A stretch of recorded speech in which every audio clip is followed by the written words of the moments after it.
welcome to WTF and other date entry tricks. When transactions are entered in Business Central, dates are defaulted. For example, on a sales order, the order date. A common misconception is that this date comes from your system, or for example, down here, my system date is 10/22/2020. That's not correct. It actually comes from the work date that can be found in settings. When you start up Business Central, the work date is defaulted in here as the system date.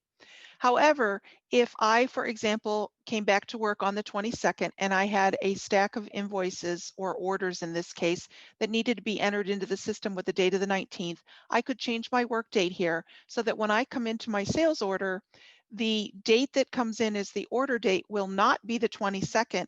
It will actually use the work date that I've defined there or selected as 10/19/2020. Now, if the requested delivery date was also that work date, I could put a W in here and that would default into here that same date. Another trick related to work date is when it comes to date entry, I actually don't need to enter all the slashes or the entire date. So if I wanted to enter a date of 10/20 on here for my delivery date, all I have to do is enter 10/20, no slashes, and the year will come in based on the work date selected.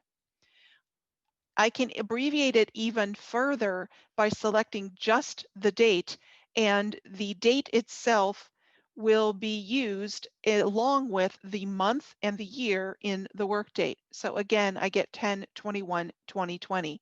So we can greatly reduce the number of keystrokes being used. If I want to default in the system date, so for example, I know today is the 22nd and my requested delivery date is the 22nd or today, I can actually type a T and it will bring in the system date. So W is for work date and T is for today or the system date. So where does the F come from in our WTF?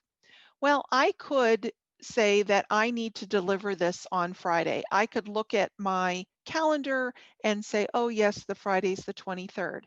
However, I can actually type an F for Friday and the system will look for the Friday of the current week of the work date. So since my work date is set for 10/19, it is giving me the 23rd as the Friday of that work date week. If I type in a TU, it gives me the Tuesday of that workdate week. So we have W for workdate, T for today or system date, and F for the Friday based on the workdate. So there you have it, WTF and other date entry tricks.